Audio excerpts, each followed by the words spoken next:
The rain had been falling over Crestwood for hours, steady and cold, coating the evening streets in silver reflections.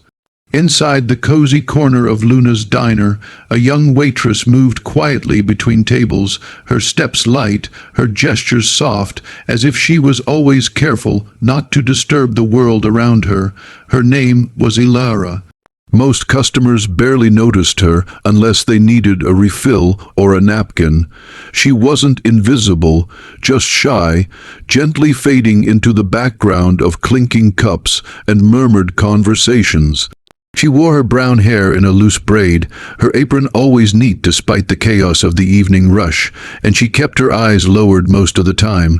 When someone called her name, she responded with a polite nod or a warm smile, but she rarely spoke more than a few words.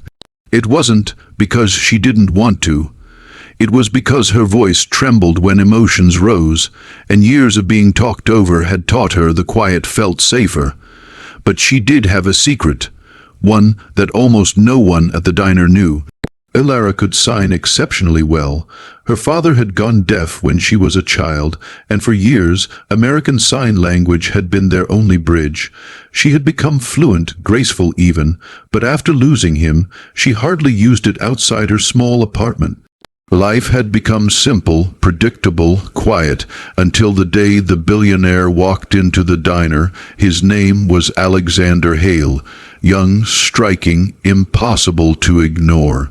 Not just because he was tall with a jawline too sharp to be real, not just because he wore a charcoal suit that probably cost more than the diner's monthly rent, but because when he stepped inside, the bell chimed and customers stared like a celebrity had arrived. Which, in a way, he had. Everyone knew the Hales, wealth, real estate empires, charitable foundations. But what many didn't know, not until recently, was that Alexander's mother had lost her hearing in her late 50s. She used a combination of lip reading, a hearing aid that only helped sometimes, and sign language she was still struggling to learn. Tonight, she was with him. Her name was Margaret Hale, elegant in a navy coat, her silver hair swept into a bun. Alexander carried her purse, guiding her gently to a booth near the window, as if the cold outside might try to reach her.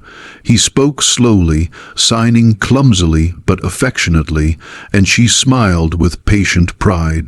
Ilara noticed their hands immediately. She froze in place, a coffee pot hovering midair. Customers murmured around her, dishes clattered behind her, but her eyes remained fixed on the billionaire, trying so hard to sign, "What do you want to eat?" with fingers that looked too tense to flow. Margaret chuckled and patted his hand. Ilara smiled, truly smiled, the kind that softened her entire face. Earth to Ilara. The cook called from behind the counter, snapping her from her daze. She blinked and hurried to the booth.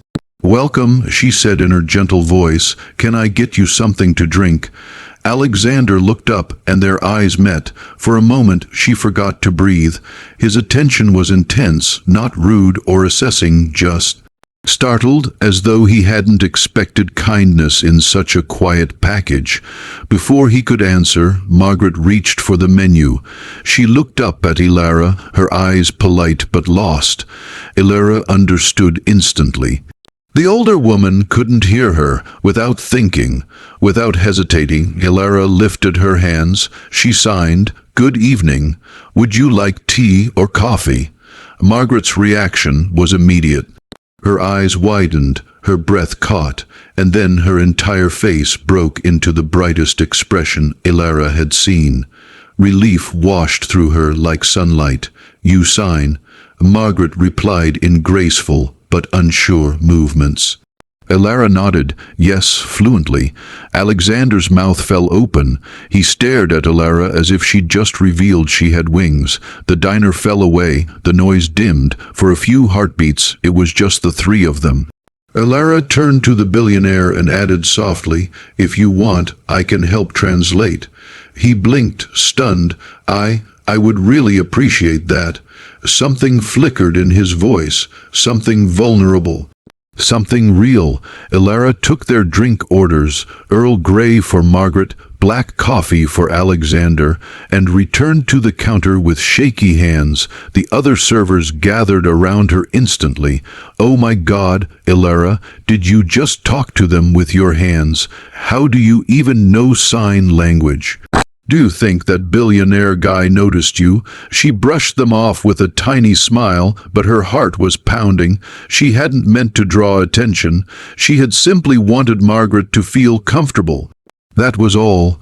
When she returned to their table with the drinks, Margaret touched her hand gently and signed, "Thank you. Most people talk too fast. They get frustrated. My son tries very hard, but—" Her eyes softened as she looked at Alexander. "He's still learning," Elara signed back, "and he cares very much." Margaret's gaze turned warm, proud. Alexander watched their silent conversation like someone witnessing a world he never knew existed. When Elara turned to him, he looked embarrassed. "I've been practicing," he admitted, "but it's harder than it looks." "It is," Elara said gently, "but you're doing well." He smiled, slow and genuine. It made her chest tighten. Throughout the evening, Elara translated, guiding their meal with subtle gestures. Margaret asked her about her father, her job, her quiet nature, signing slowly, carefully. Elara answered with more honesty than she expected. It felt safe, safe in a way she hadn't felt in years. Alexander watched her the entire time, not in a predatory way, in a mesmerized, grateful way. As if she were solving a problem he hadn't known how to fix. After dessert, Margaret excused herself to the restroom. The moment she left, silence filled the booth, thick and charged. Alexander leaned forward. "You're incredible," he said. Elara shook her head quickly. "No, really, I'm not. You helped my mother feel comfortable. Do you know how rare that is? People talk to her like she's a child or ignore her completely. You treated her like a person." Elara swallowed hard. "She is a person, a lovely one." He chuckled softly. "She thinks the same about you." Her cheeks burned, his tone softened. "I'd like to repay you. You don't have to." "I know," he said sincerely. "I want to." Before she could respond, Margaret returned, smiling as if she had rejoined a conversation that she already knew her son was enjoying too much. They stayed almost until closing time. When they finally left, Alexander paused at the door and turned back to her. "I'll see you again, Elara." Her heart thumped painfully. She didn't dare ask what he meant, but he kept his promise. He came back the next evening, and the next, and the one after that. Each time, Margaret accompanied him. Each time, Elara translated effortlessly, coaxing the older woman into conversations she usually avoided. And each time, Alexander watched Elara with increasing admiration, as if she possessed a magic nobody else could see. The customers noticed, her coworkers noticed. Elara tried not to notice, but one evening, the illusion of distance shattered. The diner was nearly empty, moonlight spilling through the window. Margaret excused herself early, leaving Alexander sipping coffee alone while Elara wiped down tables. "Elara," he said suddenly. She turned, eyes wide. "Sit with me." Her breath caught. "I'm working." "I asked your manager." He admitted, smiling. "He said you can take 10 minutes. She blinked. He never lets anyone take 10 minutes. Money is persuasive. Alexander confessed softly. "But that's not why I asked him. I just wanted to talk to you without rushing." She sat across from him, fidgeting with the edge of her apron. "Elara, I owe you more than gratitude. The way you've helped my mother these past weeks. She's happier, more confident. She even signs around the house now. You gave her something I couldn't." Her throat tightened. She already had strength. She just needed someone to listen. So do you. Her eyes snapped to his. He held her gaze with a tenderness that made her heart tremble. You're always helping others, customers, staff, my mother. But who listens to you, Ilara? She opened her mouth, but her voice cracked. Nobody, that was the truth. Silence didn't protect her, it only hid her. Tears filled her eyes. Alexander reached across the table but stopped inches from her hand, waiting, giving her space. That gesture alone nearly broke her. You deserve to be seen, he whispered. A tear slipped down her cheek. She wiped it away quickly, embarrassed. I'm sorry, she whispered. Don't apologize for feeling, he said gently. You've changed my world more than you know. Her breath hitched. He hesitated, then spoke quietly. I have a proposal, and I need you to listen before you say no. Her heart hammered. I want to hire you, he said. To work with my mother, to be her signing companion until she's fully fluent. She trusts you. She opens up to you. You bring out a part of her I haven't seen in years. Ilara's lips parted in shock. You'd live comfortably, he continued. No more double shifts, no more customers yelling for refills, just working with her, helping her regain confidence. Ilara shook her head. I couldn't. I'm just a waitress. Just a waitress. His voice softened. You're the most patient, compassionate person I've ever met. Her heart fluttered painfully.